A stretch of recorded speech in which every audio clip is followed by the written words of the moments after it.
Estas palabras ya son parte de nuestro lenguaje cotidiano. Muchas veces las usamos para nombrar características personales, situaciones que nos hacen sufrir, errores que repetimos, actitudes que queremos cambiar. Estas palabras vienen del psicoanálisis. ¿Y qué es el psicoanálisis? Es una teoría para comprender el inconsciente y una terapia para superar nuestros problemas anímicos. El rol del analista, entonces, es ayudarnos a descubrir la raíz de esos problemas.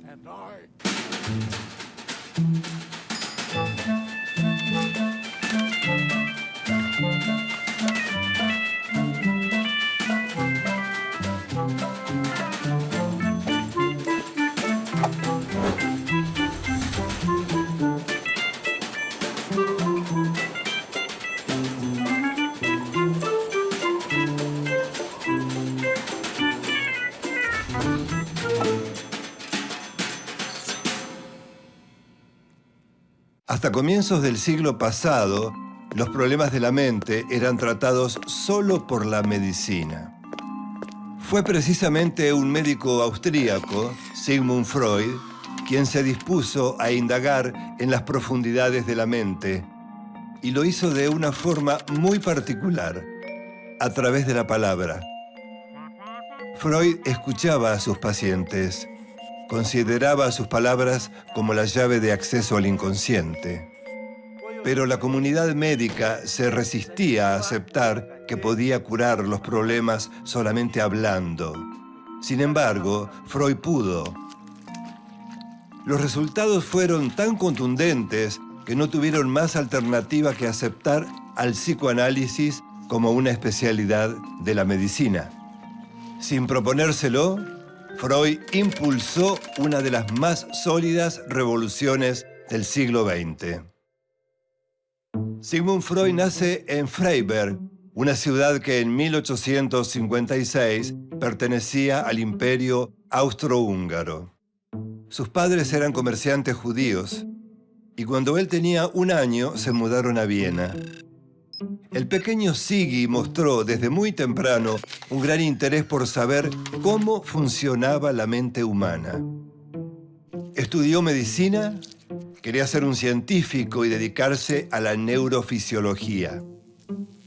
Sus primeras investigaciones se centraron en las células nerviosas y fueron decisivas para su futuro trabajo.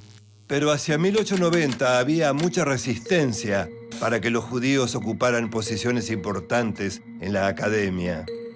Freud decide entonces continuar como médico clínico en el Hospital General de Viena. La misma Viena por donde pocos años después pasaría otro muchacho cuyo nombre se convertiría en sinónimo del máximo horror de la humanidad. Sus conocimientos de neurología lo llevan primero a trabajar en la clínica psiquiátrica del prestigioso Dr. Meinert.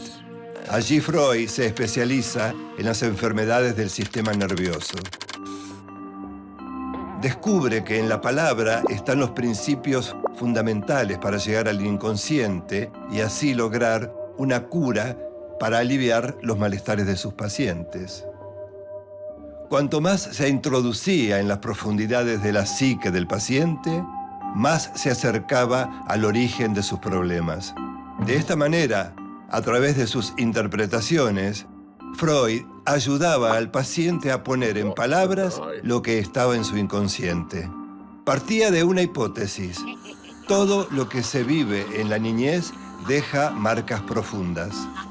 De alguna forma, se graba en nuestro inconsciente sin que nos demos cuenta y determina nuestras conductas adultas. Cuando el paciente se da cuenta de cuáles son los orígenes de sus conflictos, puede empezar a cambiar las ideas que tiene sobre sí mismo. El joven Freud recibe una pequeña beca para ir a estudiar en París con el famoso neurólogo Jean-Martin Charcot. En esa época, cualquier síntoma que no podía ser explicado se atribuía a algún tipo de histeria. Y como no había cura aparente, los médicos recomendaban baños termales, masajes, electroterapia o reposo. Durante sus estudios con Charcot, Freud llegó a la conclusión de que la neurosis es un trastorno de la personalidad, no una enfermedad del sistema nervioso. Las neurosis surgen de conflictos, frustraciones o situaciones no resueltas y se manifiestan en nuestras conductas. En 1886, Sigmund Freud regresa a Viena y un antiguo amigo, el respetado médico Joseph Breuer, le confiesa haber tratado un caso de histeria hipnotizando a una paciente.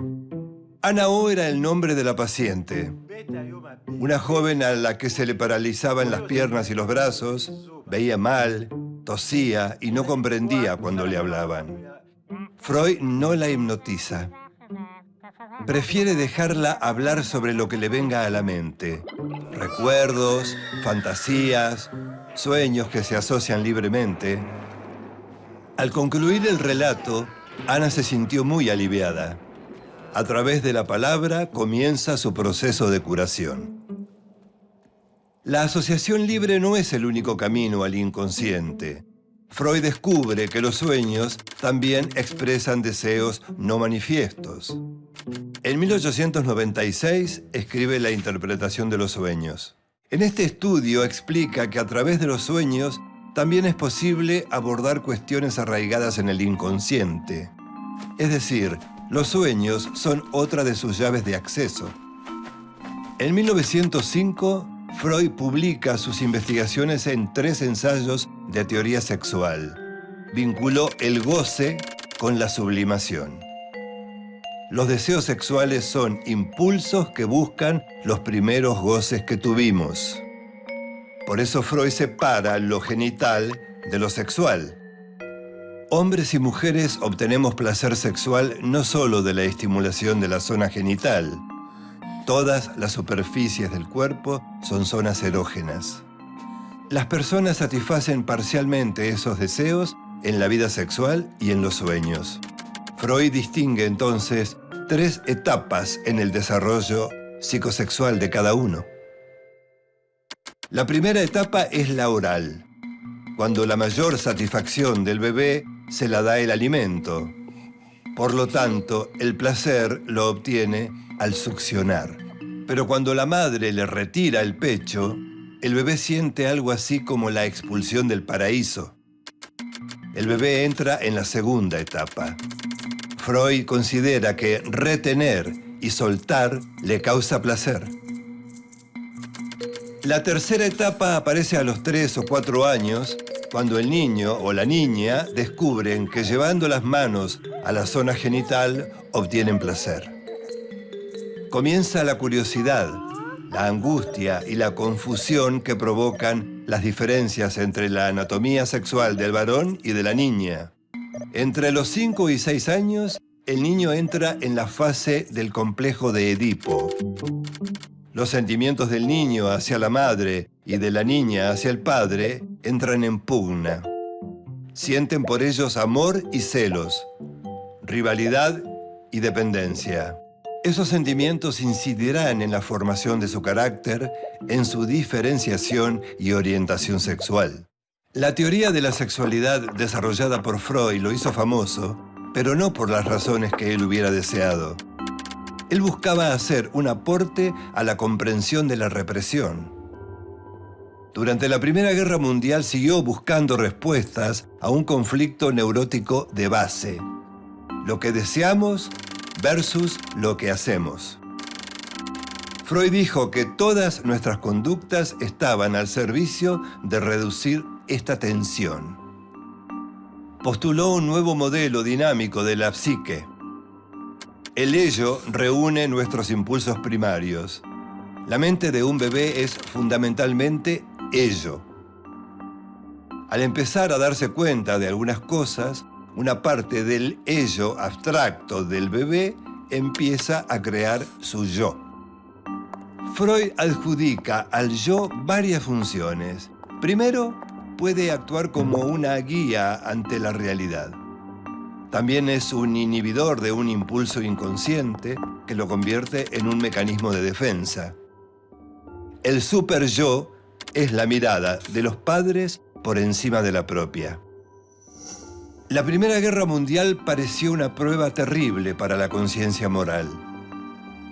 Cuando terminó, Freud dijo que una cosa es moralidad y otra conciencia moral, demostrando que su teoría del yo también se podía aplicar al inconsciente y a los comportamientos de la sociedad. Sigmund Freud sostuvo que la moralidad tenía algo de superyoica, de imposición, y que la conciencia moral echaba raíces en la parte reprimida de la sociedad. Cuando la población dejaba de pensar por sí misma y depositaba su guía en un único líder, un superyo grupal se imponía sobre el yo. En 1933, mientras los nazis quemaban sus libros y los de muchos grandes pensadores modernos, Freud todavía pensaba que la civilización había avanzado. Se equivocaba. Si no hubiera huido de Alemania a Londres, los nazis lo habrían enviado a un campo de concentración e incinerado como a millones de judíos, incluidas sus propias hermanas. Sus ideas despertaban resistencia en círculos médicos, científicos, religiosos y políticos, pero al mismo tiempo generaban líneas psicoanalíticas distintas a las suyas. Fue admirado, resistido y cuestionado en proporciones iguales. Y dejó una importante herencia en sucesores como Carl Jung, Alfred Adler y Melanie Klein, entre otros. Una de sus discípulas más reconocidas fue la misma Anna Freud, su hija menor, quien desde muy joven se convirtió en su asistente personal. Cuando en 1923 a Freud le diagnostican un cáncer en el paladar, Anna se vuelve también su enfermera y representante oficial. Con los años, el padecimiento psíquico se independizó de la medicina y millares de médicos estudiaron al psicoanálisis y abrieron sus consultorios. El psicoanálisis se volvió parte central de la cultura de Occidente en el siglo XX, atravesando en gran medida todos los aspectos más importantes de nuestras vidas. Influyó en la crianza, la educación, la publicidad, los movimientos sociales, en la creación del feminismo, en las luchas contra el racismo, en la política, en la aceptación de la diversidad genérica y en todas las artes. Sigmund Freud continuó trabajando y escribiendo en Londres, hasta el día de su muerte, el 23 de septiembre de 1939.